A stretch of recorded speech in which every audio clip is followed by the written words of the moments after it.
Today we're going to look at a very special piece in my collection.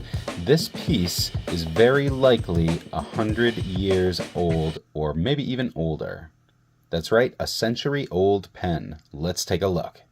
But before we even look at the pen, let's look at this. I actually have the box for this century-old pen. This was a commission for the American State Bank and Trust Company, the Dipartimento Italiano. I love saying it. It just brings up these vivid images into my mind. And that bank was out of Pittsburgh, Pennsylvania. So when you looked at this box, you open it up, and then if we very gently take this out, directions: to fill, raise lever or lever to a position at right angle with barrel.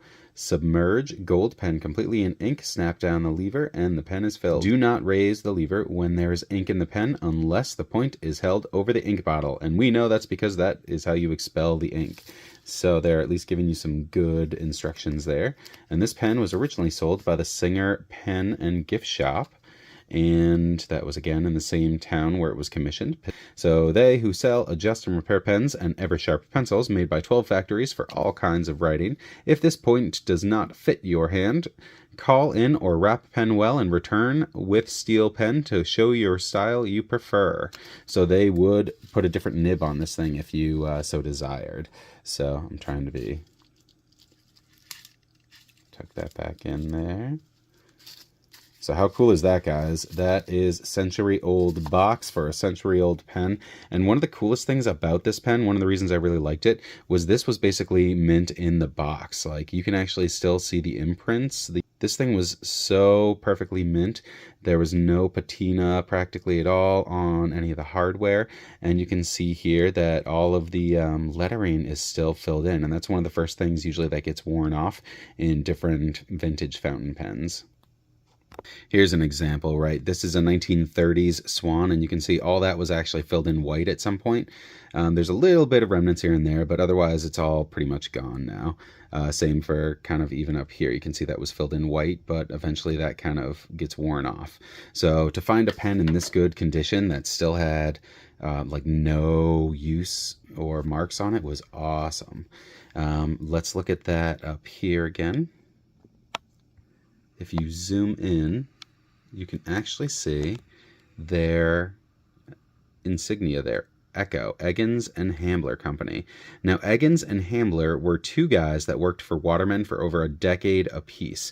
So they had like 20 years experience or more working for Waterman, and then they left in the 20s to start their own company. From what I could find, the company was started in 1922. However, by the late 20s to the early 30s, this company had already gone out of business because of the Great Depression.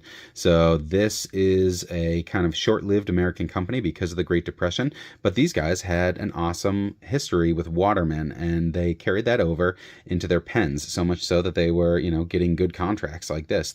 Now, if you look at the actual aesthetics here, it's a beautiful kind of gold leaf, which is very fitting for someone working at a bank. All the adornments are gold, the lever's gold. If you look up there again, so it's hard to see, but they actually have their imprint up there on the lever too, which is really cool. That's high quality work, very small work there.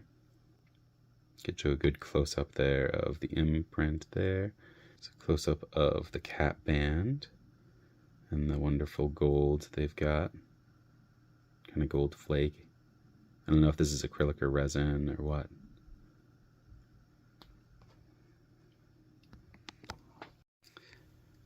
Under the hood, we've got a 14 karat gold number 2 sized nib, and you can see there their imprint again, Eggins and Hambler Company, Echo, their imprint. You can see that along with that heart-shaped breathing hole. And of course it's got an ebonite feed because all fountain pens did back then, which really assists greatly with the flow. There's the side view of the nib. This is a Superflex nib. This had writing samples from the restorer that I bought it from going out to 1.8 millimeters. So that is decently wide, but this is a nice flex to it. All right, for our dip nib test, I'm going to be using I consider Diamine to be a safe brand for vintage pens, so I'm going to be using Aurora Borealis from Diamine.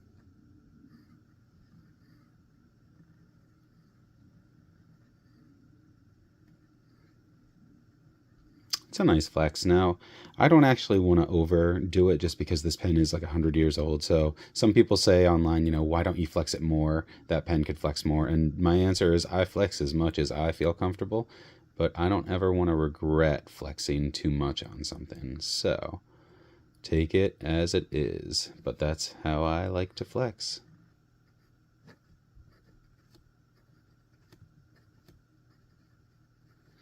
With a lot of these vintage pens, the feel is so fine because they, you know, paper back then was really, you know, it was kind of expensive, you know, so you didn't waste paper. You would squeeze as much writing in that paper as you could. So a lot of my vintages, I find they write with a very fine start. And, you know, if you're writing, you know, on this tiny, tiny bit, when you flex on that, that's a huge difference. So if you're writing on these tiny lines, like that is a really noticeable flex, you know what I mean? It's probably been like a year since I've inked this up.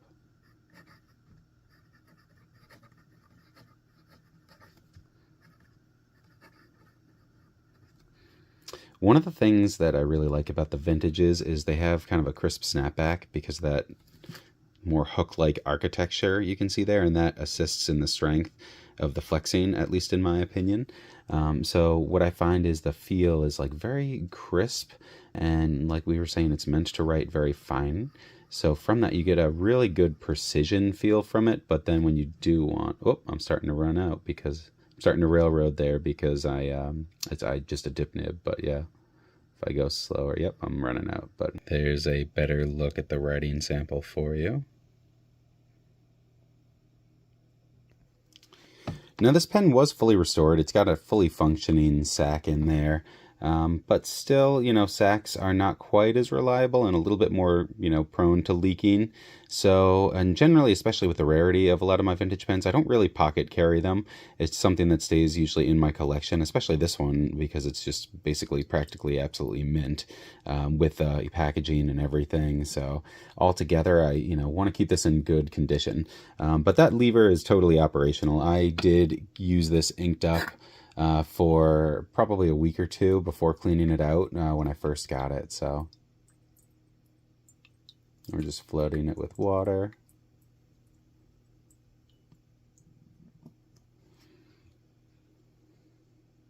Kind of let the feed soak out a little bit there. If you haven't seen the channel before, this is one of my fountain pen hacks, putting a piece of paper towel in a cup, and even once you think you've gotten all the ink out, you just let that water pull itself on out. I'll actually do that again too. I just resubmerged the nib and put it back in, and already you can see it's soaking up more kind of ink that was stuck in that feed.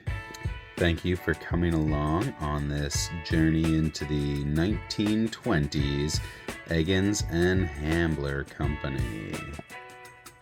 Commissioned for the American State Bank and Trust Company, Departamento Italiano, Pittsburgh, Pennsylvania.